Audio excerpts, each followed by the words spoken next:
நம்பூரி வேதியர்கள் நாடிய கமகிழ்ந்து பம்பை பாரத்தை பகட்டு கை காட்டலோடு நாடி மகிழ்ந்து நல்ல நந்தபுராம் கோடி நூறாயிரம் போல் கொண்டறிய தீபமோடு தேடியறிய மாமரையோர் சிந்தைகளித்து இருக்க நாடதிகமாகி நல்ல நந்தபுராம் மாதமும் மாறி வாரிசீக்க தான் பொழிந்து வாரமுடன் சென்னல் மாறாமலே விளைந்து தென்னாக்கூலை சீதறி தேர்வோல அலங்கரித்து என்னென்ன பவுசு எல்லாமீக பெருத்து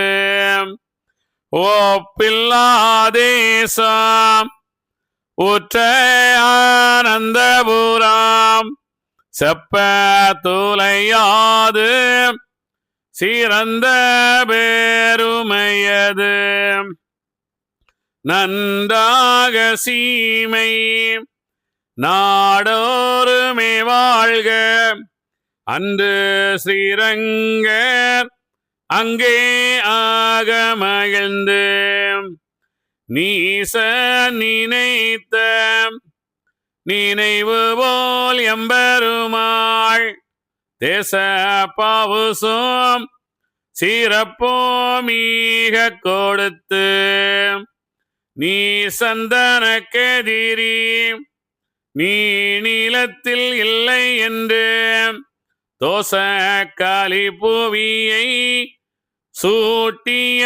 சூட்டியரசாளுகையில் மாதலையது இல்லாமல் மானஞ்சாலிந்து மானீசன் குதலையேன் எதுவினால் கொஞ்சம் சாடைவாகி ஆதி திருமால் ஆடியை மீக போற்றி சோதியே எந்தனுக்கு சிறுவனொன்று தாருமென்றான். அப்போது நாராயணர் ஆக மகிழ்ந்து கொண்டாடி இப்போது உந்தனுக்கு எங்கிருந்தால் மதலை கேட்டாது காசிதனில் கேந்த நதிக்கரையில் திட்டமுடன் தவசு செய்ய போயங்கிருந்தால் மதலையோட துயராம் மாறுங்காணுந்தனுக்கு பதலை மொழி நீசனுக்கு பகர்ந்தார் காணம்மானை கேட்டந்த நீசன் கெட்டிதான் என்று சொல்லி நாட்டுக்கு சீட்டெழுதி நருள்களையும் தான் அழைத்து நருள்களையும் தான் வருத்தி போனானே நீசன் புகழ் பெரிய காசிதனில் சேனாபதிகள் திக்கங்கும் சூழ்ந்து நிற்க நீசன் தவசு நிற்க ஒரு மறையோன் வாச குழலோடு மறுவீனன் காணம்மானை கண்டு அந்த நீசன் காமம் கோருக்காமல் தண்டு மீறி காமம் சாலத்தில் வீழ்ந்ததுவே இறை நமக்கு என்று எட்டியோரே கொக்காவி விரைவாக விழுங்க மிகுத்த தர்ப்பமுண்டாகி தண்ணீரில் வெள்ளை தான் பெற்றது அம்மானை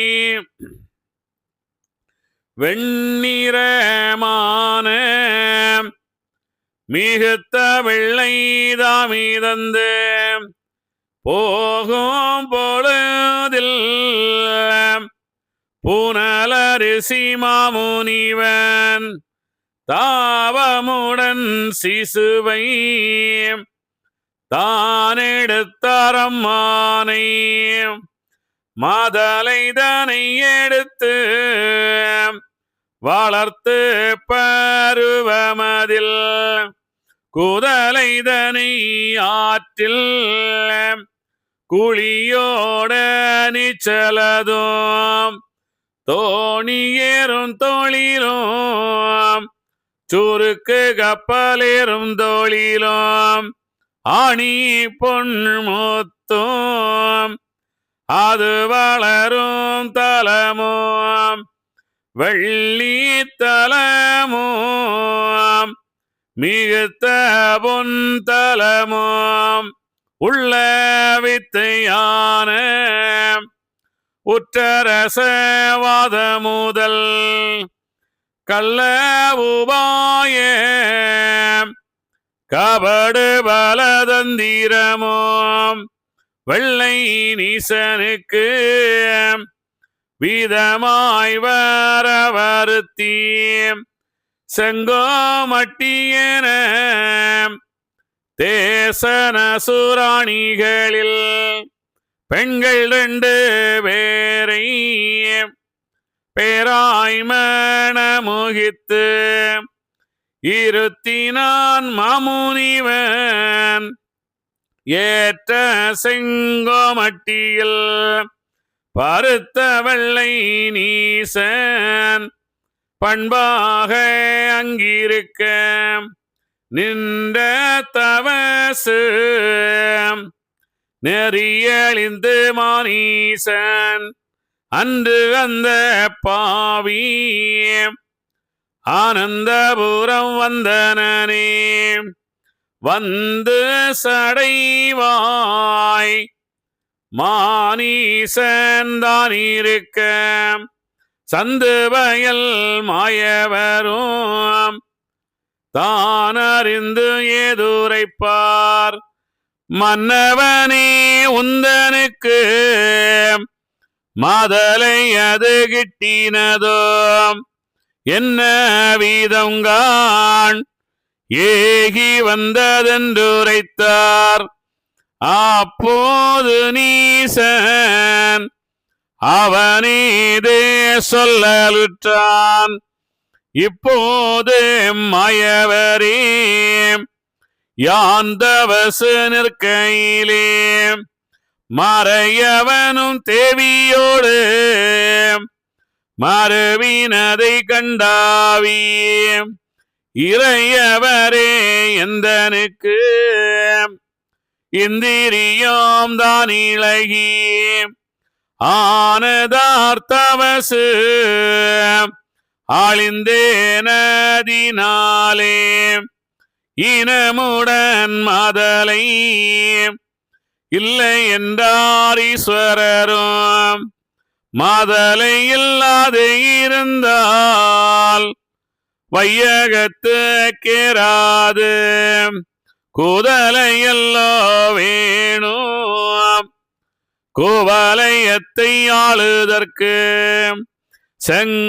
செங்கோலரசு செலுத்தி அரசாளுதற்கு முன்கை சீதைத்து முறைகருமம் செய்திடவும் பிள்ளை இல்லாதே இருந்தால் போதுமோ புண்ணியரே வள்ளலந்த மாலும் மறுத்துரை பரம்மானே சொந்தமுள்ள சோதிரியை சுருக்காய் வரவழைத்து உந்தனுக்கு பிள்ளை உண்டோதான் இல்லை என்று வருத்தி கேளப்போம் வகை சொல்வான் சொதிரிசி பொறுத்த மாயவன்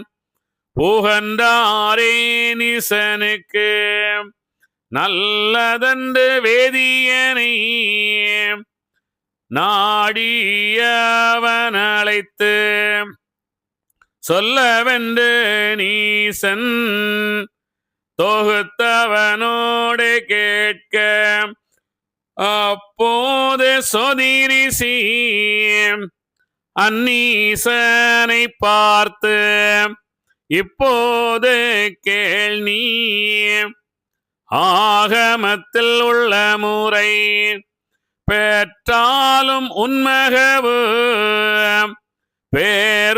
பேருலகமாளாது மற்றோர் பெற்றுன் மருகன் ஆளுவான் வையகத்தை என்றேதான் சாஸ்திரமோ இசை இது காண்மன்னவனே அன்றேதான் சோதிரியோ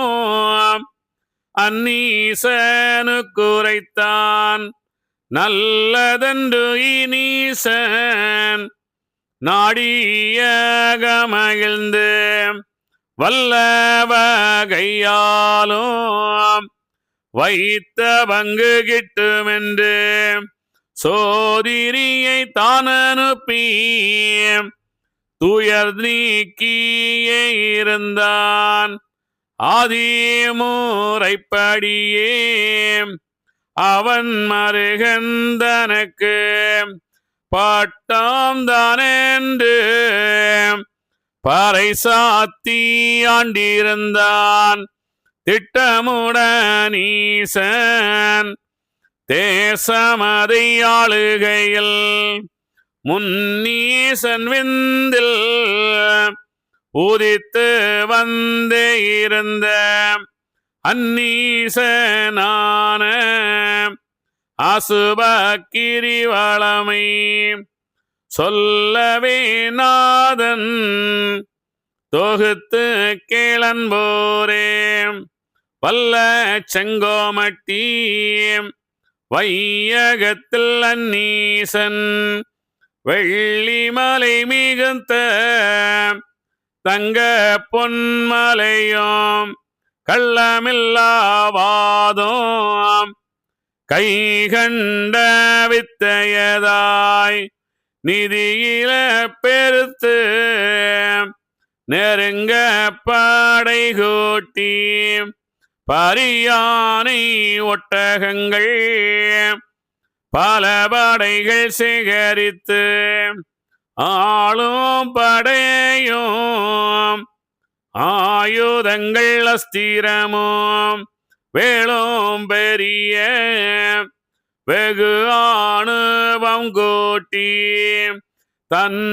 தன்னோடினங்கள் சதா கோடியாய் பெருத்து என்னோடே எதிர்க்க யாதொருவர் இல்லை என்று அவர்தான் ஒரு வேதம் ஆகமங்கள் தான் விரித்து எவர்தான் எதிரி என்று எண்ணமுட்டு இருக்கையிலே நட்சத்திரத்தை நகட்டிருபத்தெட்டாக வைத்தானே மாதம் வருஷமது மாறாய் முன்னீசன் வைத்த முறமையிலும் கூட்டி பின்னந்த நீசன் பிரித்தானொன்றேற்றமுடன் ஆரினமோ என்ற அச்சரத்தை விட்டவனும் வீரியாய நாது என விளம்பினான் வையகத்தில் எப்படியே வைத்த இவன் வேதமானதற்கு அப்படியே மற்றோரை அகப்படுத்த வேணுமென்று பணமானதை கொடுத்து பகட்டினான் மானிடரை. சீனமாக மானிடவர் சேர்ந்தாரவன் வேதமதில். இப்படியே வேதம் ஒன்றிவன் பீலத்தால் தான் உண்டாக்கி அப்படியே தானிருக்க அவனேதுதான் நினைப்பான். ஆணுவங்கள் சேனை ஆயுதங்கள் வெகுவாய் வாணுபங்கள் ரொம்ப வம்மி சந்தோரம்ப ரம்ப படையாலும் மற்றொருவர் பணத்தாலும் நம்மையும் தான் தடை செய்து நம்மை தடுப்பவரார் என்று சொல்லி ஆரார் எதிரி என்று அவன் பார்த்து இருக்கையிலே பூராயமாயொருவன் போதித்தான் அவன் தனக்கு. சோழன் என்றும் சேரன் என்றும் துய்ய பாண்டியன் என்றும் வேளமுடி மன்னர் விபரீதமாயாண்டிருந்த தேசம் 56 உண்டு செந்துரையே வாசமுடனாண்டு வகையாயிருக்கையிலே வேசையொரு தாசி விழிநுதலாள் தன் வயிற்றில் பேசரிய ஓர்மதலை பிறந்தது கண்மாயமுடன் மதலை பிறந்து வையகத்திலே இருக்க கூதலை வளர்ந்து கொடுமி வளர்கையிலே சேரனுக்கும் சோழனுக்கும் சிறந்த பாண்டியனுக்கும் வாரமுள்ள தெய்வ மாதருட சபமதால் அவர்கள் கீழை அறந்து ஆணுவங்கள் தான் அழிந்து இவர்களும் பொய்க்கடலில் இருந்தார்கள் கல்லனவே. ஆனதினால் 3 அவனிதனை ஆளுதற்கு மானமுள்ளவேர்கள் மறுத்தேதான் இல்லாமல் மாயமுடன் தாசி மகன்தானும் சீமை தன்னை நியாயமில்லவண்ணோ நாடாண்டு இருந்தனே. சென்றால் தானந்த சீமை நமக்காகுமென்று அன்றேதான் சொல்ல அவன் கோபத்தால் வேகண்டு வந்தானே அந்த மானீசந்தன் பேரில் செந்தாரமாயன் சேனை வருவதையும் அறிந்தே நீசனுக்கு அச்சுதரும் சொல்லலுற்றார். வெறிந்தமுள்ள நீசன் வேண்டும் படை கூட்டி நசுராணியான நல்ல வெண்ணீசனுக்கு தூசுவான மானீசன் திருமாலின் தன்னருளால் ஏற்று கொடாமல் இவன் வெற்றி கொண்டனே. மற்றுமந்த நீசன் மாறியவன் போயிருந்தான். அப்போது இருந்த அந்நீதமானீசன்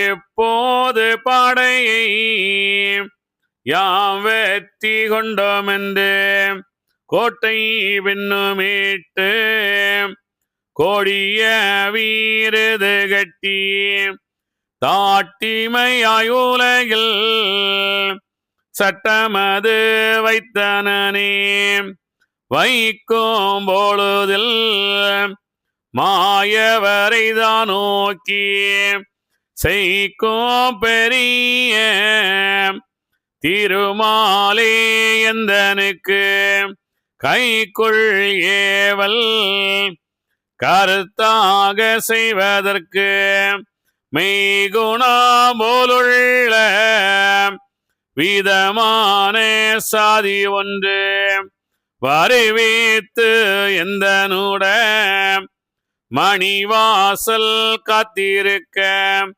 தருவித்து நல்ல சாதி என்றுரைத்தான்.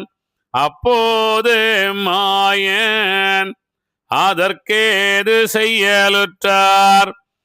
இப்போது உந்தனக்கு ஏவல் தோழில்கள் செய்ய ஆகின்ற வேரை அழைத்து கோ என்றுரைத்தார்.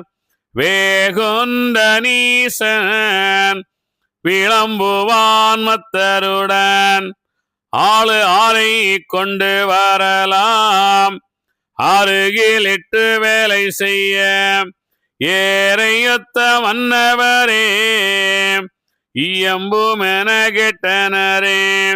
அப்போது மந்திரிகள் அந்நீசனுக்குரைப்பார். இப்போது வேறொருவர் இருந்தாலாகதனவே நல்ல வகையான நாடும் சான்றோர்களைத்தான் வல்ல வகையாலும் வருவித்து வைப்பீரால் ஆகும் அந்த சாதி என்று அந்நீசனுக்குரைத்தார். வேகம் பொழுதில் வெற்றி சான்றோர்களுக்கு ஆழ்விட்டு வருத்தி அதிக நீதி கொடுத்து வாழ் கொடுத்து ஆயுதமும் பணி மீக கொடுத்து பட்டயமும் கொடுத்து பாறை இறைகூலி விட்டு சட்டை கொல்லா கொடுத்து தலைப்பாமீக கொடுத்து வாசல் மணி மேடை வகையாக காருமென்று வாசமொழி கலியன் மாய்கையினால் சான்றோர்கள் ஒளி வீதியால் உடையோனை நெஞ்சில் வைத்து காளி வளர்த்த கண்மணிகள் காத்திருந்தார். அங்கே அந்த திருவனந்தபுரத்தில் அந்த அனந்தபத்ம சாமியாக அவர் வந்துவிட்டார். அங்கே கோயில்களெல்லாம் கட்டி பூஜை எல்லாம் பயங்கரமாக நடந்து கொண்டிருக்கின்றது. கோயில் கட்டி பூஜை செய்த அந்த மன்னவனுக்கு ஆண் குழந்தை இல்லை. உடனே அவன் சென்று கேட்கின்றான், மாயவரே, எனக்கு ஆண் குழந்தை இல்லை, ஆனால் நான் இந்த நாட்டை ஆள்வதற்கு ஆண் குழந்தை வேண்டும். நான் அந்த சாகின்ற போது எனக்கு அந்த ஈமைக்கிரைகளை செய்வதற்கு ஆண் குழந்தை வேண்டும். அதனால் எனக்கு ஆண் குழந்தை வேண்டும், அதுக்கு நீங்கள் ஏதாவது செய்யுங்கள் என்று சொன்னோன்னு அவர் காசிக்கு சென்று சவமருங்கள் என்று அங்கே பகவான் சொல்லுகின்றார். பகவான் அங்கே பள்ளி கொண்டிருக்கின்றார். எழுந்து வந்து அவரிடம் சொன்னாரா, இதெல்லாம் அங்கே நடக்கின்றது, இதெல்லாம் நம்ம கண்டிப்பாக பார்க்க நிறைய விஷயங்கள். அவன் என்ன செய்கின்றான், காசிக்கு அங்கே தவமியற்றுகின்றான். அவன் தவமியற்றி கொண்டிருக்கும் போது அவன் அந்த படை வீரர்களுடன் வருகின்றான். அவருடன் சூழ்ந்து நிற்கின்றார்கள். அங்கே அவன் அங்கே தவமியற்றும் போது அங்கே ஒரு பெண்ணும் ஒரு ஆணும் அங்கே சேர்ந்ததை பார்த்து அவனுடைய இந்திரியம் விலகி விழுந்தது. அதே ஒரு கொக்கு சாப்பிட்டு அது கர்ப்பமானது அப்படின்னு சொல்லிட்டு சொல்றார். இது நீங்க இன்னைக்கு சயின்ஸ்ல யார்ட்டாவது போய் ஒரு கொக்கு வாயால சாப்பிட்ட உணவுல கர்ப்பம் உண்டாகுமான்னு கேளுங்க. இதெல்லாம் நம்ம யாராவது கேட்டால் பதில் சொல்லவே முடியாது. இதெல்லாம் வந்து எங்கே நடக்கின்றது? நீங்கள் வந்து இது ஒரு பெரிய புராணம். இதை நீங்கள் சொல்லும்போது சரியாக சொல்ல வேண்டும். ஏன்னா எல்லாரும் வந்து அதை சரியாக கேட்க வேண்டும். ஏன்னா இங்கே வந்து நீங்கள் பார்த்தீங்கன்னா பிரிட்டிஷ்காரன் அங்கேருந்து வந்து ஆண்டாங்கன்றதா சொல்ல வரணும். அவன் வந்து அதை சொல்ல வரணும்னா அந்த அவன் வந்து வெள்ளையன் வந்து கொக்குக்கு பிறந்தான்னு தெரியணும் அப்படின்றது வேலைக்காக இங்கே அந்த அரிகோவலசர் இதை சொல்லிட்டு வர்றார். நீங்கள் வேற எதுவும் நினச்சிக்காதுங்க. அவன் வந்து வெள்ளையாக இருந்ததால் அவனுடைய அங்கே வந்து அந்த குளிர்காலத்தில் குளிரில் இருக்கிறவங்க எல்லாம் கொஞ்சம் வெள்ளையாக தான் பிறப்பாங்க, அது இருப்பாங்க. அவங்களுக்கு வந்து அங்கே தூசி படாது, வெயில் படாது ஜாஸ்தி. எல்லாம் அவங்க அந்த முடியல. நமக்கெல்லாம் வெயில் பட்டதுனால தான் அந்த உடம்பெல்லாம் இதாகிறது. என்ன செய்கின்றான் அங்கே சொல்லுகின்றார் அவர் கொக்குக்கு பிறந்தான் அப்படின்றதெல்லாம் அங்கே சொல்லுகின்றான். வந்து கேட்கின்றான், அதை வந்து மாயவரே இப்படியாக எனக்கு ஆகிவிட்டது, நான் என்ன செய்யறதுக்கு அப்படின்னு கேட்டவுடன் அவர் சொல்லுகின்றார். அது எப்படி சொல்லுவார், அங்கே தான் அவனுக்கு குழந்தை பிறகு இருக்குது அப்படின்றதுனால அவன் நீ சோதரிசையை வர சொல்லி கேளு, அதாவது ஜோசியக்காரனை கூப்பிட்டு கேளுன்னு சொன்னோன்னா ஜோசியக்காரன் சொல்லுகின்றான், உனக்கு வந்து ஆண் குழந்தை பிறந்தாலும் உன்னுடைய நாட்டை அது ஆளாது, அதுக்கு விதி இல்லை, எல்லாம் உனக்கு அந்த மருமகன் தான் ஆளுவான், யார் இருந்தா என்ன, வந்து மகளும் மகளாக இருந்தாலும் சரி மகனாக இருந்தாலும் சரி எல்லாமே ஒன்று தானே, அந்த வித்தியாசத்தை சொல்லிட்டு வராங்க. அப்போ ஆளுவான் அப்படின்னு சொன்ன உடனே அந்த அந்த அந்த நீசனை அந்த அந்த அந்த கொக்குக்கு பிறந்தவனே எடுத்து என்ன செய்கின்றார், அவன் வெள்ளை நீசனாக வளருகின்றான். அவன் வந்து நிறைய அந்த இதெல்லாம் சேர்க்கின்றான், கொஞ்சம் கொஞ்சமாக படைகளை சேர்க்கின்றான். அவன் வந்து என்ன செய்கின்றான் தான் அந்த மக்களை வந்து பணம் கொடுத்து அவனுடைய வேதத்தில், அதாவது கிறிஸ்தவனாக மாற்றினாங்க அப்படின்றத வந்து அவர் சொல்லுகின்றார். இதை வந்து சொல்லாமல் சொல்கிறார், எப்படியோ அரிகாவலசர் பண்டத்தை கொடுத்து மாற்றினான் அப்படின்றத வந்து இங்கே சொல்லாமலே சொல்லிட்டு வரார். அப்புறம் இங்கே வந்து எந்த நாட்டை பிடிக்கலான்னு சொன்னோன்னா சேரன், சோழன், பாண்டியன் அப்படின்னு 3 அரசர்கள் அங்கே இருக்கின்றார்கள். அவர்களை போய் நாம் வந்து படையெடுத்து கொண்டு விடலாம். அவர்கள் வந்து இப்போது பலம் இல்லாமல் தான் இருக்கின்றார்கள். ஏனென்றால் அங்கே காளியுடைய சாபமும் அந்த அந்த தெய்வ கன்னியர்கள் சாபத்தால் அந்த நாடு வந்து ரொம்ப சுடுகாடு போல இருக்கின்றது, மழை பெய்யாமல். அவர்களெல்லாம் அங்கே அந்த கடல் அருகிலே சென்று அவர்கள் கல்லாக தவமியற்றுகின்றார்கள். அதனால் நீ வந்து அங்கே நீ வந்து சென்று அங்கே அந்த மக்களை, அந்த நாட்டுகளை நீ பிடித்து விடலாம் அப்படின்னு சொன்ன உடனே அவன் படையெடுத்து வருகின்றான். இங்கே அந்த அந்த அரசன் என்ன செய்கின்றான், மாயவரின் துணையால் திருவனந்தபுரத்தை ஆண்ட மன்னன் அந்த நம்ம திருவனந்தபுரத்தை அந்த அந்த திருவனந்த அந்த அனந்தபத்மநாத சாமி கருணையால் அவன் வெற்றி கொள்ளுகின்றான். வெற்றி கொண்டுட்டு வந்தவுடனே அவன் பயப்படுகின்றான். ஏன்னால் என்னை காட்டி கொடுத்து விடுவார்கள், கூட இருப்பவர்கள் காட்டி கொடுத்து என்னை கொண்டு விடுவார்கள், என்னை சரியாக ஆள் வேணும் என்று சொன்ன உடனே ஒருவர் சொல்லுகின்றார், அந்த சான்றோனை வளைத்து நீ வைக்கலாம். அவன் சான்றோன் என்றால் அவனுடைய அடுத்த ஜென்மம் இது. அடுத்த ஜென்மம் 2 3 எத்தனை ஜென்மம், 7 ஜென்மங்கள் பிறந்துதான் அடுத்த ஐயா வைகுண்டராக அவர் வருகின்றார். அப்படின்றத வந்து கண்ணபிரானின் அடுத்த அந்த 7வது நிலை சான்றோன் 2 நிலைகள் கீழறங்குகின்றான். வந்து 2 அறிவு அவர்கள் இறைக்கின்றார்கள். எப்படி அறிவு? கண்ணனாக இருந்த அறிவும் போயிடுச்சு, ராமராக இருந்த அறிவும் போய்விட்டது. மீண்டும் என்ன செய்கின்றான், அவர்கள் வந்து இந்த பிரகலாதனாக பிறக்கின்றார்கள். சான்றோனாகத்தான் பிரகலாதனுடைய அந்த முருகபிரானுடைய அந்த கருணையில் தான் அதே போல அவர்கள் பிறக்கின்றார்கள். அதனால் என்ன செய்கின்றார், அங்கே வந்து அவர்கள் வாயில் காப்போனாக வருகின்றார்கள் அப்படின்னு சொல்லுகின்றார். உயர்ந்து நின்ற சான்றோன், தன்னை உணர்ந்த சான்றோன் என்ன செய்யணும், அந்த 2 அறிவுகள் கீழிறங்கி அவர்கள் இங்கே வருகின்றார்கள். அதான் உண்மை. உடனே அங்கே 2 சான்றோனை கொண்டு விட்டார் அப்படின்லாம் சொல்லுவாங்க. எல்லாம் நம்ம பின்னாடி போக பார்ப்போம், வர்றது சொல்லிகிட்டே வருவாங்க இதை. அப்போ வந்து இதெல்லாம் எங்கே யாருக்கு நடக்கின்றது, இங்கே வந்து அந்த திருவனந்தபுரத்துக்கு எதற்காக இங்கே பகவான் வர வேண்டும், இங்கே அரசனை பார்த்து எதற்காக இந்த விஷயங்களை எல்லாம் சொல்ல வேண்டும் அப்படின்னா, அங்கே வந்து இந்த ஐயா வைகுண்டரின் 10வது அவதாரம் ஐயா வைகுண்டர் வரும்போது, அவர் வரும்போது 6வது அவதாரம் 7வது இது நிலையில்தான் வருகின்றார். வந்து தவமியேற்றி அந்த 3 நிலைகள் மீண்டும் கடந்து அவர் 10வது அவதாரம் எடுக்க வருகின்ற அந்த பகவானுக்கு எதிரி என்ன, இல்லை எதிரி என்ன. இப்போ அங்கே வந்து நம்ம சான்றோர்களுக்கு வந்து அந்த பஞ்சபாண்டவர்களுக்கு வந்து எதிரி சுரியோதனன்னு வந்துருச்சு. இங்கே இந்த ஐயா வைகுண்டர் ஆக வருபவருக்கு அந்த எதிரி எப்படி தோன்றுகின்றான், அவன் எப்படி வருகின்றான் அப்படின்றத இங்கே பகவான் சொல்லி கொண்டு வருகின்றார். ரொம்ப அற்புதமான விஷயம். நம்ம அப்படியே ரொம்ப கேட்டுட்டு சரியாக கொண்டு போவோம், பார்ப்போம் அடுத்து என்ன சொல்லிக்கிட்டு வராங்கன்னு பார்ப்போம்.